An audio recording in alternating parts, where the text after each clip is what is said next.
অন্তত এই ওলটা যে ভাবে দেখা যাচ্ছে অন্তত 15 কেজি হবে। 15 কেজি হবে। তার মানে আমরা ধরে নিতে পারি যে যদি 2 বছর রাখা যায় ওল, হ্যাঁ, তাহলে সেটা 15-20 কেজি হয়। 15-20 কেজি হয়ে যায়। সার মাটি দেওয়া লাগে না, এমনি হয়ে যায়। খুব সুস্বাদু। একটা পরিবারে কি বছরে ওল 20 কেজি ওল তো লাগে না? ওল অত লাগে নাকি, সামান্য ওল লাগে 1 কেজি, আধা কেজি বাজার থেকে যেরকম কিনতে পাওয়া যায়। তা আমরা তো ওটা বিক্রি করে নিই, পাড়া প্রতিবেশীকে দিই, উঠাই।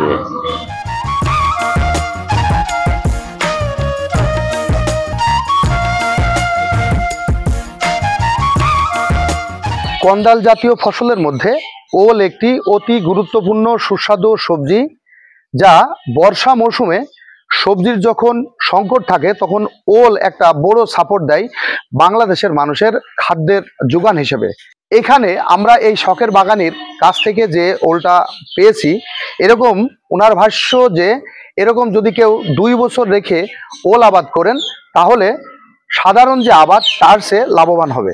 এই যে গাছ, এটা মাথার উপরে যদি আমরা এটা যদি আরো উঁচু করি তাহলে আমি হাতেও শেষ করতে পারছি না, মানে আমি হাত দিয়েও তার আগা পর্যন্ত ছুঁইতে পারছি না। এত বড় ওল গাছ কিন্তু আসলে স্বাভাবিকভাবে দেখা যায় না। আপনার কাছে একটু জানতে চাই যে এই গাছটা এইভাবে মানে এত বড় কিভাবে হলো? এটা প্রতি বছরে লাগানো হয়, কিন্তু গত বছর প্রতি বছরই তোলা হয়, কিন্তু এই গত বছর তোলা হয় নাই। আচ্ছা, এই জন্য ওলটা এত বড় হয়েছে। এটা খুব সুস্বাদু ওল, আর টান মাটির জায়গায় খুব স্বাদ লাগে এটা খাইতে, এবং খুব ভালো ওলটা, এটা দেশি ওল। কতদিন ধরে এই ওলের বীজটা আপনার কাছে আছে? বীজ থেকেই তো বীজ করেন? হ্যাঁ, বীজ থেকে বীজ করি। প্রতি বছর উঠাই, আবার প্রতি বছর লাগাই। এটা আছে আর কি, প্রায় 4-5 বছর যাবত আমি এই আবাদটা করি। এই যে গাছটা এত বড় হয়েছে, এটা নিয়ে আপনার কেমন লাগছে? এটা খুব ভালো লাগছে আমার কাছে দেখতে, খুব সুন্দর।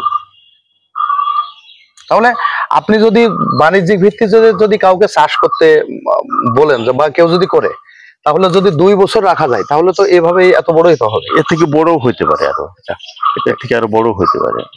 তাহলে এটা কি বাণিজ্যিক ভিত্তিতে 2 বছর রেখে লাভ করলে কি লাভ হবে? লাভ হবে, অবশ্যই লাভ হবে। আপনি কি এরকম 2 বছর রেখে আরো ওল করবেন? দেখা যাক, আশা আছে, আল্লাহ যদি করাই আর কি। যেহেতু এখানে কোনো সার কীটনাশক ব্যবহার করা হয়নি, তাই এর স্বাদ কিন্তু বেড়ে গেছে কয়েক গুণ। প্রতি বছরই তোলা হয়, কিন্তু এই গত বছর তোলা হয় নাই। আচ্ছা, এই জন্য ওলটা এত বড় হয়েছে। এটা খুব সুস্বাদু ওল, আর টান মাটির জায়গায় খুব স্বাদ লাগে এটা খাইতে, এবং খুব ভালো ওলটা, এটা দেশি ওল। বীজ থেকে বীজ করি, প্রতি বছর উঠাই, আবার প্রতি বছর লাগাই। এটা আছে আর কি, প্রায় 4-5 বছর যাবত আমি এই আবাদটা করি। আমরা যদি চেষ্টা করি বসত বাড়িতে সামান্য কিছু জায়গায় যদি কিছু ওল লাগিয়ে রাখা যায়, তাহলে সারা বছর পুরো পরিবারের সবজির চাহিদা ওল থেকেই মেটানো সম্ভব।